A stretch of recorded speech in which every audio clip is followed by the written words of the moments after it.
బాబు గారికి నమస్కారం. బాబు గారిని సమర్థించే పత్రిక పచ్చ పిచ్చి మీడియాకి నమస్కారం. అయ్యా, రాజధాని రైతులకి వందనాలు. అమరావతి రాజధాని కోసము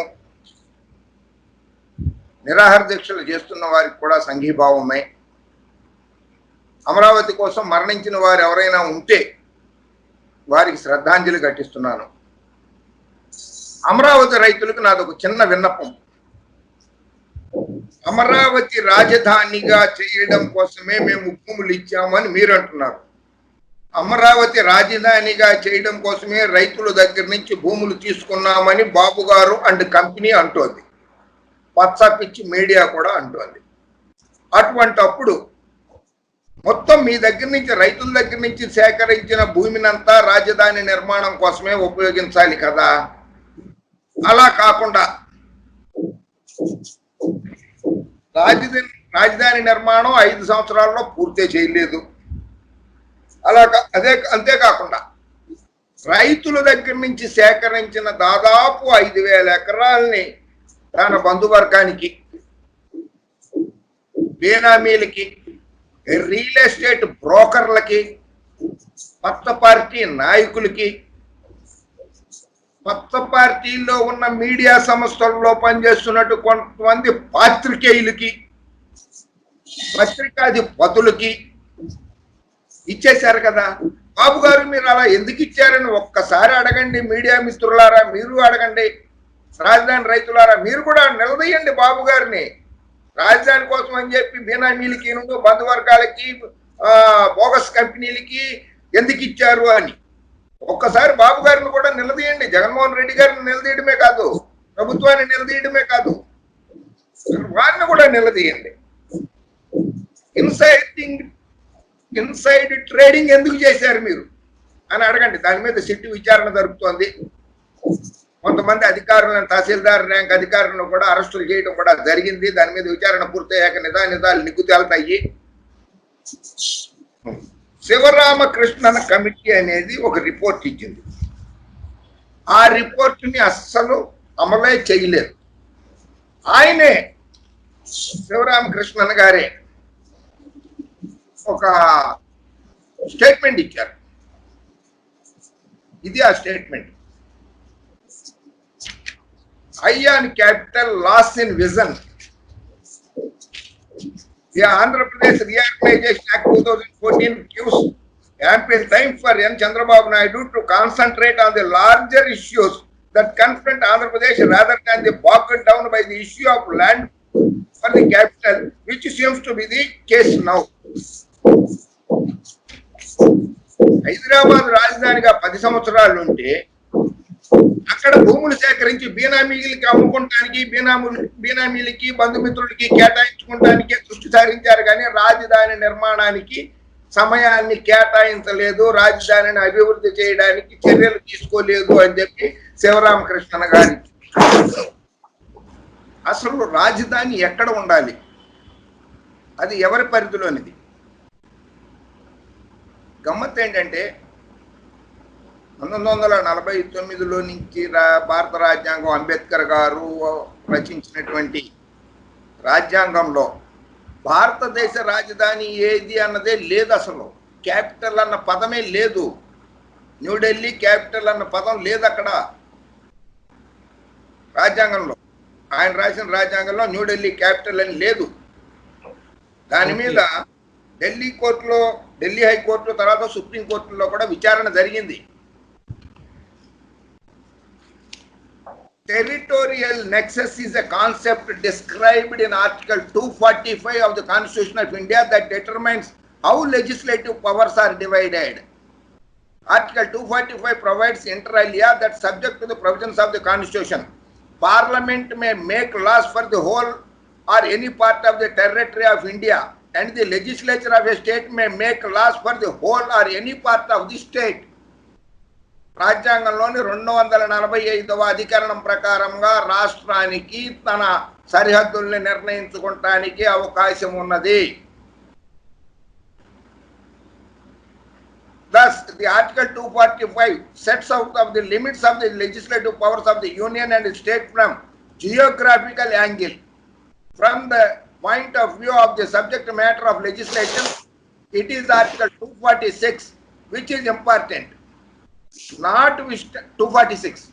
Notwithstanding anything in class 2 and 3, Parliament has executive power to make laws with respect of any matters enumerated in list 1 of the 7th schedule of in this constitution referred to as the Union list.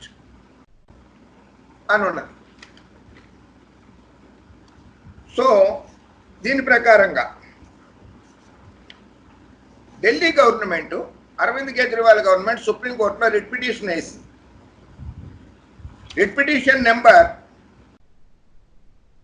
175 petition civil 175 of 2016, writ petition number 539 of 1986, civil appeal number 2360 of 2017, Civil Appeal 2359, Civil Appeal 2363, Civil Appeal 2362, Civil Appeal 2358, Civil Appeal 2361, Criminal Appeal 277 of 217, 2364.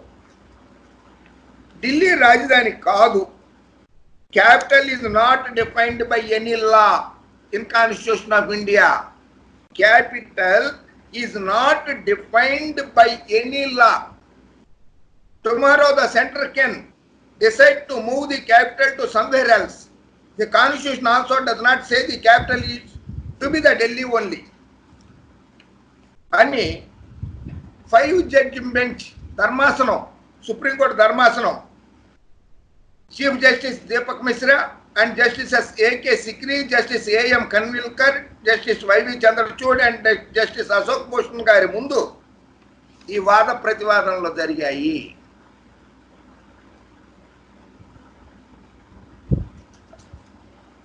Okay. Article 254 of the Constitution of India. If any provision of the law made by the legislature of a state in repugnant to any provision of law made by Parliament, which Parliament is competent to enact, or to any provision of an existing law with respect to one of the matters enumerated in the concurrent list, then subject to the provision of class 2, the law made by Parliament, whether passed before or after the law made by the legislature of such state, or as the case may be, the existing law shall prevail, and the law made by the legislature of the state shall, to the extent of the repugnancy, be void. రాష్ట్రాలకి చట్టాలు చేసే అధికారం ఉంది. ఒకవేళ అది కాదు అని అనుకున్నప్పుడు మాత్రమే రాష్ట్రం తప్పు చేసింది కనుక మేము కేంద్రం చేస్తాము అని చెప్పి చెయ్యొచ్చు. కానీ ఇప్పుడు కేంద్రము వైఎస్ జగన్మోహన్ రెడ్డి గారి ప్రభుత్వంతో సఖ్యతగానే ఉంది కదా, ఎందుకు చర్యలు తీసుకుంటుంది? Government of Andhra Pradesh గెజెట్లో Amaravati 31 July నాడు act 27 of 2020 and act number 28 of 2020 Andhra Pradesh high court, గౌరవ ఆంధ్రప్రదేశ్ హైకోర్టులో విచారణలో ఉన్నది. ఆ విచారణ సందర్భంగా హైకోర్టు ఆఫ్ ఆంధ్రప్రదేశ్ అన్ని చదవాలి. అయినా మీడియా మిత్రులారా, వెంకటేశం గారు, మూర్తి గారు, కృష్ణ గారు, సాంబశివ్ గారు, అయ్యా దిగ్గజ విశ్లేషకులు హరిఓం గారు, ఏ కాలంలో కోటేసుకోవాలో తెలియని శ్రీనివాస్ గారు, పచ్చ పార్టీని సమర్థించే విశ్లేషకులారా, 13203 of 2020, 13204, 13206, 13206 of 2020, Honorable Sri Justice M. Satyanarayana Murthy, Honorable Justice Rakesh Kumar, Honorable Justice A.V. Shasasai, వీరందరూ ఇచ్చింది ఏమిటయ్యా అంటే,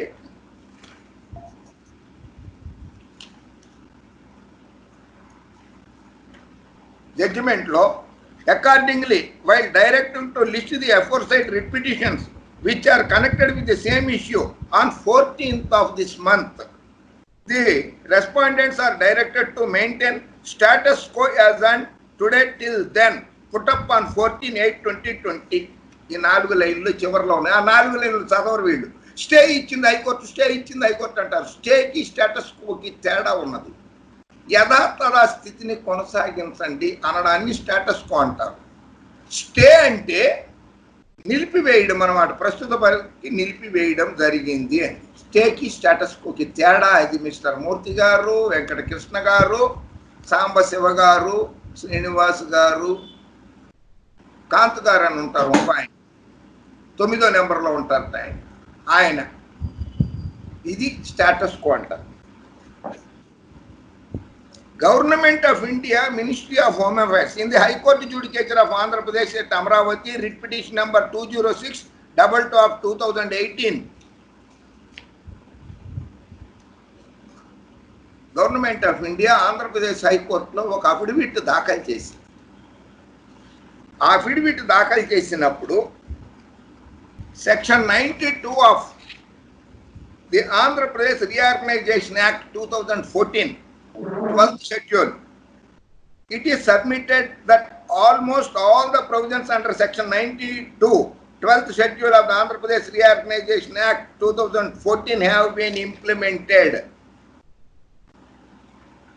2014 ఆంధ్ర విభజన చట్టంలో ఉన్నటువంటి సమస్యలన్నింటినీ పరిష్కరించడం జరిగింది, ఇంప్లిమెంట్ చేయటం జరిగింది అని కేంద్ర ప్రభుత్వం ఆంధ్రప్రదేశ్ గౌరవ హైకోర్టులో రిట్ పిటిషన్ అఫిడవిట్లో సబ్మిట్ చేసింది. Schedule 93 of the Andhra Pradesh Reorganization Act, 13th schedule, it is submitted that the provisions under section 93 of the Andhra Pradesh Reorganization Act 2014 relating to setting up of infrastructural projects and educational institutes have long gestation period for which a time period of 10 years has been prescribed in the act. 10 సంవత్సరాలు హైదరాబాద్ని రాజధానిగా ఉంచడం కోసం అని చెప్పి అనుమతిస్తే కర్రకట్టకి ఎందుకు పారిపోయారు బాబు గారు? రీఆర్గనైజేషన్ యాక్ట్ ఇది. అది కేంద్రం ఇండైరెక్ట్ గా అడిగింది బాబు గారిని. Section 94 further the new section 32 AD has been inserted in the act to provide for additional investment allowance 15% of the cost of specified plant and machinery acquired and installed by any person during the period. ఆఖరి పేరాలో, last పేరాలో, for the aforementioned facts and circumstances, it is respectfully submitted that this Honorable High Court may be pleased to dismiss the above writ petition.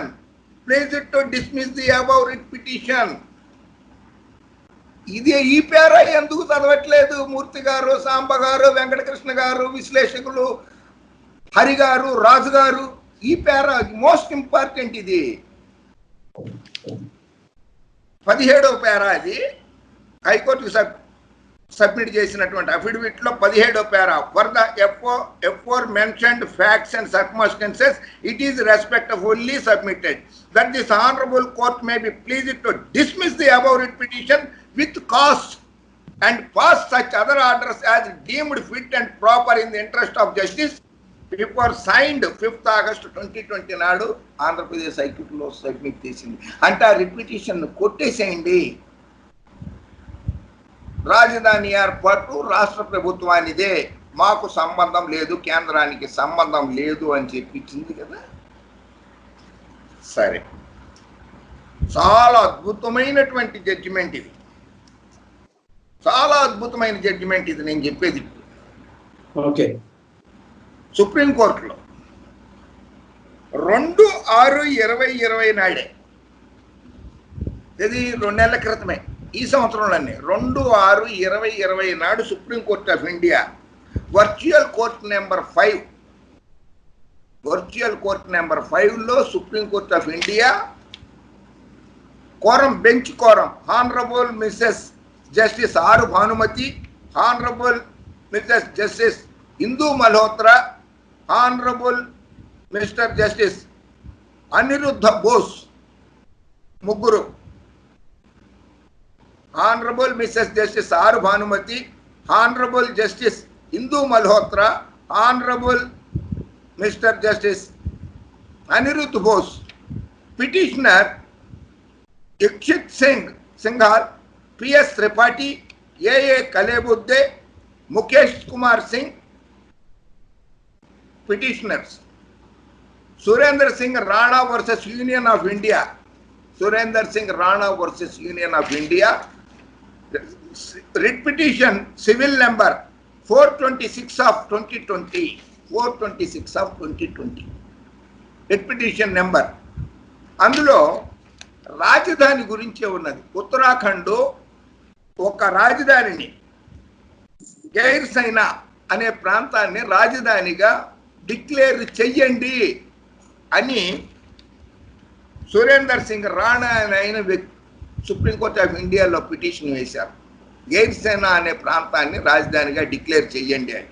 అది already రాజధానిగానే రాష్ట్ర ప్రభుత్వమే declare చేసింది. శాసనసభ సమావేశాలు, వేసంకాలం సమావేశాలు అక్కడ జరుపుతాము అని. వాళ్ళకి డెహ్రాడూన్ రాజధానిగా ఉంది. రెండో రాజధానిగా పెట్టుకుంటే దాన్ని చేయమని అడిగితే supreme court order, the court is convened through video conferencing. We have heard Ikshit Singhal Land Council appearing for the petitioner. In this writ petition filed under Article 32 of the Constitution of India, the petitioner seeks direction to the respondent state of Uttarakhand to declare the Gair Sena as capital of the state of Uttarakhand and also declare Pratap Nagar as new district. Gair Sena ni Uttarakhand రాజధానిగా declare చేయండి అని చెప్పి సుప్రీంకోర్టుని ప్రార్థించారు. దానికి ఏమందంటే supreme court, in our considered view these are the policy decisions regarding which the court cannot issue any directions. ఆ రాష్ట్ర ప్రభుత్వం తీసుకున్న నిర్ణయము సుప్రీంకోర్టు డైరెక్షన్ ఇవ్వలేము మేము. క్లియర్ కట్ జడ్జిమెంట్ ఇది. ఇది 2 నెలల క్రితమే, కొత్త జడ్జిమెంట్, పాత జడ్జిమెంట్ కూడా కాదు ఇది. 2/6/2020 నాడు సుప్రీంకోర్టు ఆఫ్ ఇండియా జడ్జిమెంట్ ఇది. ఇది మన హైకోర్టులో కేసులు పెండింగ్ లో ఉన్నప్పటి నుంచే ఉన్నాయి ఈ కేసు. దీనికి జడ్జిమెంట్ వచ్చింది ఆ రోజు నాడు. The writ petition filed under article 32 of the constitution of India is dismissed as divide of merit. Petition ని డిస్మిస్ చేశామన్నది సుప్రీంకోర్టు జడ్జిమెంట్. బాబు గారు, చంద్రబాబు గారు చూడండి, సుప్రీంకోర్టు జడ్జిమెంట్. రాజధాని ఎక్కడ ఉండాలనేది రాష్ట్ర ప్రభుత్వ నిర్ణయం అని చెప్పి సుప్రీంకోర్టు కూడా తేల్చే చెప్పేసి. SC rejects plea seeking to declare Gair Sena as capital of Uttarakhand. Dismissed the petition. The High Court Judicature of Andhra Pradesh లో సుప్రీంకోర్టు కేంద్ర ప్రభుత్వం ఇచ్చింది para number 5 writ petition number 206/22 of 2018 లో కేంద్ర ప్రభుత్వము గౌరవ ఆంధ్రప్రదేశ్ హైకోర్టు సబ్మిట్ చేసినటువంటి affidavit లో 5వ నెంబర్ పేరా. బాగా చదవండి సార్. కృష్ణ గారు, సాంబ గారు, శ్రీనివాస్ గారు, శ్రీహరి గారు, రాజు గారు, అఫిడవిట్ లో 5వ number para. It is respectfully submitted that a similar writ petition is filed before the Honorable Supreme Court of India, writ petition number 132 of 2018, with similar reliefs, and the same is pending adjudications before the Honorable Supreme Court. The averments pertaining to the discussions by the Honorable members of the Rajya Sabha in the proceedings of the Rajya Sabha cannot be subject to resolutions before this Honorable Court. In view of the express bar provided by the Article 122 of the Constitution of India, రాజ్యాంగంలోని 122వ అధికరణ ప్రకారంగా, రాజ్యాంగంలోని 122వ అధికరణ ప్రకారం 122 parliament of ఇండియాలో కానీ, శాసనసభ చట్టసభల్లో, శాసనసభలో కానీ, కౌన్సిల్లో కానీ, లోక్సభలో కానీ, రాజ్యసభలో కానీ జరిగిన చర్చల వివరాలని మీద కోర్టులు చర్యలు తీసుకోలేవు. అవి కోర్టుకు సమర్పించాల్సిన అవసరము లేదు రాజ్యాంగంలోని 122 సెక్షన్ ప్రకారం. యనమల రామకృష్ణుడు గారు మీరు స్పీకర్గా ఉన్నప్పుడు ఏం చెప్పారు? యనమల రామకృష్ణుడు గారు మీరు కూడా అదే విషయాన్ని చెప్పారు కదా స్పీకర్గా ఉన్నప్పుడు. శాసనసభ వ్యవహారాల్లో కోర్టులు జోక్యం చేసుకోరాదని 1997లో యనమల గారు ఇచ్చారు, రూలింగ్ ఇచ్చారు. అది ఈ రోజు కూడా అమల్లోనే ఉంది. మరి యనమల గారు కానీ ఆయన గురువు గారు చంద్రబాబు గారు కానీ శాసనసభ నిర్ణయాలపై కోర్టుకి ఎందుకు వెళుతున్నారు? చెప్పండి బాబు గారు, చెప్పండి. యనమల రామకృష్ణుడు గారు మీరు స్పీకర్గా ఉన్నప్పుడు ఇచ్చిన రూలింగే అది.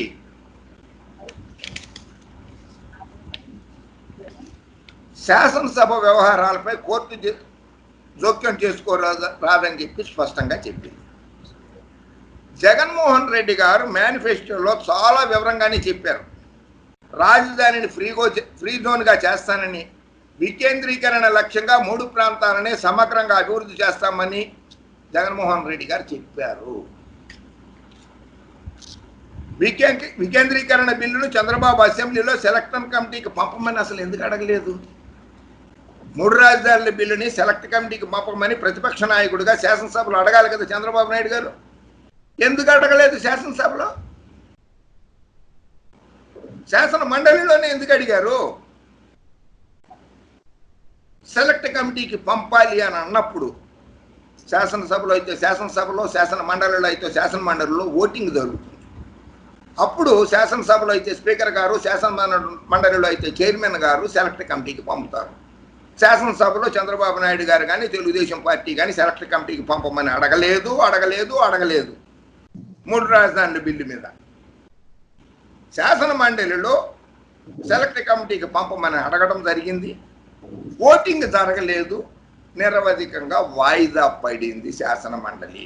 కనుక సెలెక్ట్ కమిటీని అపాయింటే చేయలేదు కదా, సెలెక్ట్ కమిటీయే లేదు కదా. సెలెక్ట్ కమిటీ లేనప్పుడు సాక్షాత్తు గౌరవ ఆంధ్రప్రదేశ్ హైకోర్టులో తప్పుడు అఫిడవిట్లు ఫైల్ చేసిన ఎవరైతే ఫైల్ చేశారో అటువంటి వాళ్ళ మీద, దాని మీద చర్చలు జరుపుతున్నారు కదా విశ్లేషకులు, పచ్చ పిచ్చి కొట్టాలు, వాళ్ళ మీద కూడా కంటెంప్ట్ ఆఫ్ ది కోర్ట్ అని చెప్పి వేయాల్సి వస్తుంది. సెలెక్ట్ కమిటీ దగ్గర పెండింగ్ లో ఉంది అని చెప్తున్నారు. సెలెక్ట్ కమిటీయే లేనప్పుడు కమిటీ దగ్గర పెండింగ్ లో ఎలా ఉంటుంది? హైకోర్టు ఆఫ్ ఆంధ్రప్రదేశ్ లో తప్పుదో పట్టిస్తున్నారు హైకోర్టు ఆఫ్ ఆంధ్రప్రదేశ్ ని. రాజధానికి జగన్మోహన్ రెడ్డి గారు పూర్తిగా అనుకూలమే. ఎవరైనా చెప్పింది? పూర్తిగా అనుకూలమని ఎప్పుడు చెప్పారు ఆయన? వైఎస్ జగన్మోహన్ రెడ్డి గారు నేను రాజధాని అమరావతికి పూర్తిగా అనుకూలమని చెప్పలా. 30,000 ఎకరాల ప్రభుత్వ భూమి ఉంటే అందులో రాజధానిని నిర్మిస్తామనంటే నాకు అభ్యంతరం లేదు అన్నారు. రైతుల దగ్గర నుంచి గుంజుకుంటాము, రాత్రిళ్ళు ఇవ్వనన్న రైతులు ఇళ్ళని పొలాలను తగలబెడతాము, అలా చేసి రాజధానికి 30,000 ఎకరాలు సాధిస్తామని చంద్రబాబు నాయుడు గారు అన్నాడు చెప్పలా. వాళ్ళంతటా వాళ్ళే స్వచ్ఛందంగా ఇస్తున్నారని చెప్పారు. మేము రియల్ ఎస్టేట్ వ్యాపారం చేసుకుంటామని చెప్పలా జగన్మోహన్ రెడ్డి గారికి కానీ, అమరావతి రాజధాని రైతులకు కానీ, ఆంధ్రప్రదేశ్ ప్రజలకు కానీ. అలా చెప్పకుండా రైతుల దగ్గర నుంచి పచ్చటి పొలాలని తీసుకుని రియల్ ఎస్టేట్ వ్యాపారులకు కట్టబెట్టింది నువ్వు. జగన్మోహన్ రెడ్డి గారు నారా చంద్రబాబు నాయుడు గారికి అక్టోబర్ 15, 2015 లేఖ రాశారు. ఆ లేఖ ఇది. ఆంధ్రప్రదేశ్ రాజధాని శంకుస్థాపనకు ఆహ్వానాలు పలుకుతాం అని మీరు ప్రకటించడాన్ని ప్రసార సాధనాల ద్వారా చూశాను. నాకు మీరు ఏ ఆహ్వానాలు పంపవద్దు. మీరు ఆహ్వానం ఇచ్చినా జగన్ రాలేడు అని ఆ తర్వాత నా మీద ఒక బండ విసరద్దు. మీరు మీ ఆదేశాల మేరకు మీ 6 డజన్ మంత్రులు చేయబోయేది అదే అని ఈ పార్టీకి నాకు రాష్ట్రంలోని ప్రజలందరికీ తెలుసు. ఈ కార్యక్రమానికి రాకపోవడానికి కారణాలు ప్రజలకి ఇష్టం లేకపోయినా బలవంతంగా మీ అధికారాలను ఉపయోగించి రైతుల భూములు లాక్కొని వారి ఉసురు మీద రాజధాని కడుతున్నారు. రైతుల భూములు లాక్కొని వారి ఉసురు మీద రాజధాని కడుతున్నారు. 3 పంటలు పండే మాగాణి భూముల్ని పూలుంగు పేరిట రైతుల మెడ మీద కత్తి పెట్టి లాక్కున్న మీ వైఖరికి వ్యతిరేకంగా ఎప్పటికీ మేము పలు సందర్భాలలో దీక్షలు చేసినా, నిరసనలు తెలిపినా మీ తీరు మారలేదు. అందుకనే రాదలుచుకోలేదు శంకుస్థాపనకి, అమరావతి శంకుస్థాపనకి.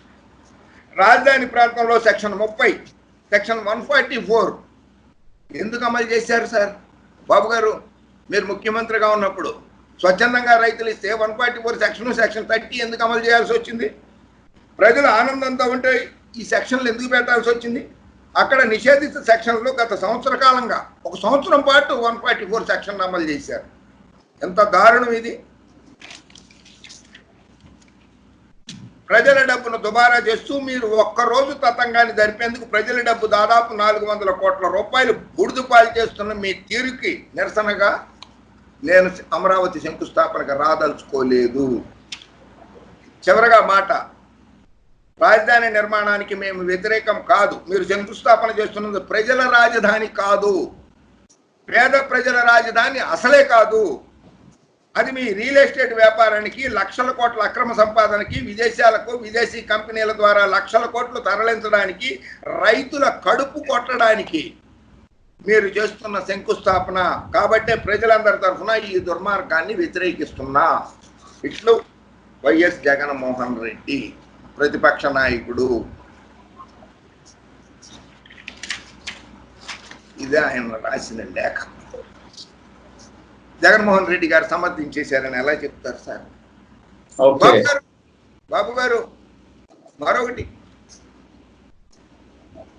పచ్చపిచ్చి గొట్టాలు అన్ని మీరు ఎన్నికల ప్రచారంలోనే బాబు గారు చెప్పారు, జగన్ వస్తే రాజధాని బంద్, అమరావతి ఆగిపోతుంది, పోలవరం ప్రాజెక్టు అంతే, వీటిని అడ్డుకోవాలని కేసీఆర్ కుయుక్తులు. కేసీఆర్కి ఏం సంబంధం బాబు?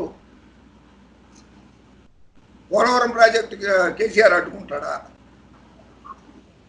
అమరావతి డెవలప్మెంట్ని కేసీఆర్ అడ్డుకుంటున్నాడా? అయినా జగన్ వస్తే హెచ్చరిక, జగన్ వస్తే రాజధాని బంధు, అమరావతి ఆగిపోతుంది. మీరు ఎన్నికల ప్రచారంలో చెప్పారు. అయినా సరే ప్రజలు భారీ మెజారిటీ ఇచ్చి 151 సీట్లు గెలిపించారు కదా. అమరావతి ప్రాంతమైన గుంటూరు జిల్లాలో కేవలం 2 సీట్లే గెలవగలిగారు కదా మీరు. అయినా బుద్ధి రాలేదా మీకు బాబు గారు? మిమ్మల్ని సమర్థించే పచ్చ పిచ్చి కొట్టాలకు కూడా బుద్ధి రాలేదా? ఇది మీదే, నేను చెప్పలేదు. సాక్షాత్తు మీకు మద్దతు తెలిపే పచ్చ పిచ్చి పత్రికల్లో వచ్చిందే ఇది. రాజధాని రైతుల్ని మోసం చేసింది చంద్రబాబు నాయుడు గారే. రైతులకి ఏమేమి హక్కులు ఉన్నాయో అవన్నిటిని సిఆర్డిఏ బిల్లులో పెట్టాలి కదా. రాజధానికి సేకరించినప్పుడు సిఆర్డిఏ బిల్లుల్లో పెట్టలేదు రైతులకి ఏమేమి హక్కులు ఉంటాయనేది.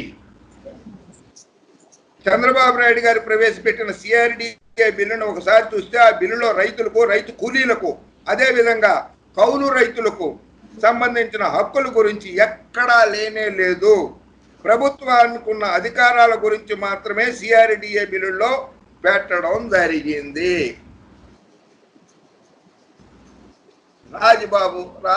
రాజధాని రైతుల్ని మోసం చేసింది బాబే. బాబు గారు చెప్పుకుంటానికి సిగ్గు ఉండాలి. 14 ఏళ్ళు ముఖ్యమంత్రిగా, 9 ఏళ్ళు ప్రతిపక్ష నాయకుడిగా ఉండి కుప్పం నియోజకవర్గం నుంచి గెలిచి, నేను ఇన్నేళ్ళు అక్కడ శాసనసభకి ప్రాతినిధ్యం వహిస్తున్న ఎమ్మెల్యేగా ఉన్నా కూడా కుప్పం వెనుకబడే ఉంది అని చెప్పుకున్నారు. మీ నియోజకవర్గాన్నే వెనుకబడేటట్లు చేసిన మీరు రాజధానిని డెవలప్ చేస్తానంటే ఎలా బాబు గారు? ప్రజలు ఎలా నమ్ముతారు? గ్రాఫిక్స్ చూపించారు, కుప్పం వెనకబడే ఉంది అని చెప్పి సాక్షాత్తు మీ అంతటా మీరే ఒప్పుకున్నారు బాబు గారు. జగన్మోహన్ రెడ్డి గారు చెప్పలేదు, వైఎస్ఆర్ కాంగ్రెస్ పార్టీ వాళ్ళు చెప్పలేదు, మీ అంతటా మీరే చెప్పుకున్నారు. మరి 14 ఏళ్ళుండి ముఖ్యమంత్రిగా ఉండి ఏం పీకారు? ఎవరు పీకారు? మీ నియోజకవర్గాన్ని డెవలప్ చేసుకోవడం చేత కాని వాళ్ళు మీరు రాష్ట్రాన్ని కానీ అమరావతిని కానీ డెవలప్ చేస్తాను, అభివృద్ధి చేస్తానని అంటే నమ్మేందుకు ఎవరున్నారు ఇక్కడ? చెప్పిన టైంకి పోలవరం ప్రాజెక్టు పూర్తి చేయలేదు. కేసీఆర్ గారు చూడు కాళేశ్వరం ప్రాజెక్టు పూర్తి చేశారు. అది మగతనం అంటే. బేనామీలకి కాంట్రాక్ట్లు ఇచ్చుకోవటానికి, వాళ్ళ వాటి రేట్లు అంచనాలు పెంచడానికి కోసం అని చెప్పి పోలవరం ప్రాజెక్టునే పూర్తి చేయలేదు. ఆఫ్టర్ ఆల్ రాజధాని పక్కనే ఉన్న విజయవాడలో కనకదుర్గ వారధిని నిర్మించలేకపోయినోడు రాజధాని నిర్మిస్తావా బాబు నువ్వు?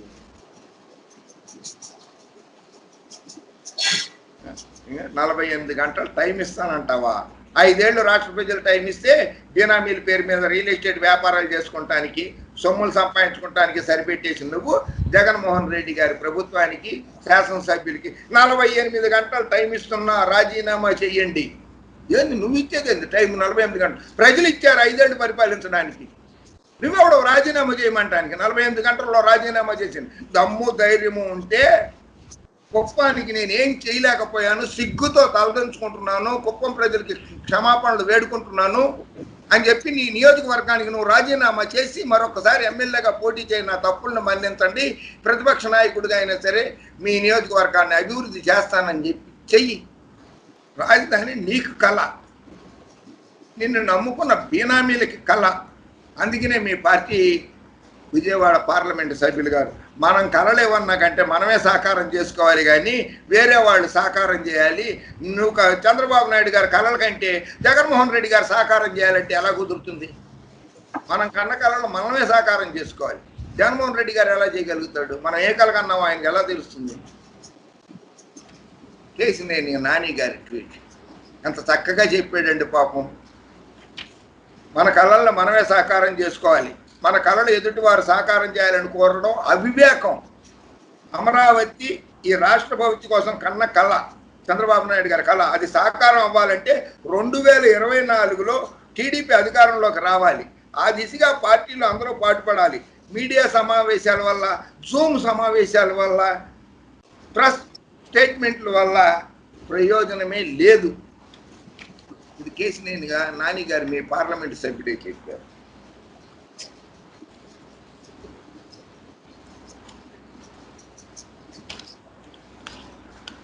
అమరావతికి జై కొడితే మా రాజీనామాలు, మా పదవులు మీరే ఉంచుకోవచ్చు. Jagan Babu bumper offer, bumper bumper bumper offer. KCR గారిని చూసి నేర్చుకో. ఉద్యమం అంటే ఎలా చెయ్యాలో. 2001లో పార్టీ టీఆర్ఎస్ పార్టీ పెట్టినప్పటి నుంచి 2014 వరకు తెలంగాణ రాష్ట్రాన్ని సాధించే వరకు 54 సార్లు ఉప ఎన్నికలు వచ్చినాయి. పదవులను తునప్రాణంగా వదిలిపెట్టేశారు, రాజీనామాలు చేశారు, మళ్ళీ గెలిచారు. కేసీఆర్ గారు పార్టీ కేంద్ర మంత్రి పదవి కూడా రాజీనామా చేశాడు కేసీఆర్ గారు. ఉద్యమంలో ఉండి తెలంగాణ రాష్ట్ర సాధన కోసం, అమరావతి సాధన కోసము రాజీనామా చెయ్యలేవా బాబు? జగన్మోహన్ రెడ్డి గారిని ఆయన పార్టీ వాళ్ళని రాజీనామా చేసేయమని అడగడానికి సిగ్గుగా లేదా? చంద్రబాబు గారు ఎవరు? ఆయన లోకేషన్ గారంట. మరి ముద్దుగా కూడా అప్పుడప్పుడు పప్పు అని పిలుచుకుంటారేమో ఎవరో కొందరు. రాష్ట్ర రాజధాని మధ్యలో ఉండాలి. రాష్ట్రానికి ఉమ్మడి ఆంధ్రప్రదేశ్ ఉన్నప్పుడు మధ్యలో ఉందా హైదరాబాదు? శ్రీకాకుళం వాడికి, ఇచ్చాపురం వాళ్ళకి 900 కిలోమీటర్లు కదా. మీ నాన్నగారి ప్రాతినిధ్యం, ముఖ్యమంత్రి గారి ప్రాతినిధ్యం వహించిన కుప్పము 750 కిలోమీటర్ల దూరంలో ఉంది కదా హైదరాబాదు. అమెరికా రాజధాని వాషింగ్టన్ DC, అది మధ్యలో ఉందా? వాషింగ్టన్ DC కంటే న్యూయార్క్ చాలా బాగుంటుంది. న్యూయార్క్ రాజధాని చేయమని అడగలేదు అక్కడ వాళ్ళు. బెంగళూరు మధ్యలో ఉందా? చెన్నై రామేశ్వరానికి, చెన్నైకి 770 కిలోమీటర్ల దూరం ఉంటుంది.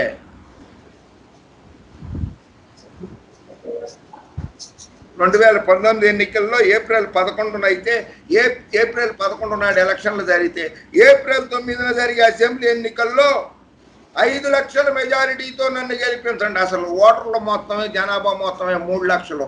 5 లక్షల మెజారిటీతో గెలిపించమని అడుగుతున్నాడు. అంటే పక్క నియోజకవర్గ ప్రజలు, లేకపోతే పక్క రాష్ట్ర ప్రజలు, పక్క జిల్లా ప్రజలు వచ్చి ఓటేసేయాలా లోకేశం బాబు నీకు?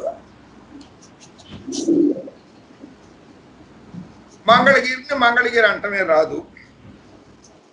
కుల పెంచి, మత పెంచి, అవినీతి ఉన్న పార్టీ ఏదైనా ఉందంటే అది ఒక్క టీడీపీనే అవునా కాదా తమ్ముళ్ళు అని 2014 ఎన్నికల్లోనే అన్నారు లోకేశం బాబు గారు. మీరు మీ అంతటి మీరే అన్నారు, నేను అనలేదు, జగన్మోహన్ రెడ్డి గారు అనలేదు, వైఎస్ఆర్ కాంగ్రెస్ పార్టీ అనలేదు. పూల పిచ్చి, మత పిచ్చి, అవినీతి పార్టీ ఏదైనా ఉంటే అది ఒక్క టీడీపీని అవునా కాదా తమ్ముళ్ళు అని బహిరంగ సభలో అడిగారు మీరు. లోకేశం బాబు గారు సైకిల్ గుర్తుకి ఓటేస్తే, సైకిల్ పార్టీకి ఓటేస్తే ఉరి తీసుకున్నట్లే అని బహిరంగ సభలో అన్నారు కదా బాబు లోకేశం బాబు గారు. జయంతికి వర్ధంతికి కూడా తెలియదు. మీరు కూడా 3 రాజధానుల గురించి మాట్లాడటమేనా? హాస్యాస్పదం. ఆఖరిగా చివరిగా వస్తాను. ప్రధానమంత్రి నరేంద్ర మోడీ గారు, అమిత్ షా గారు చేతులెత్తి దండం పెడుతున్నాను.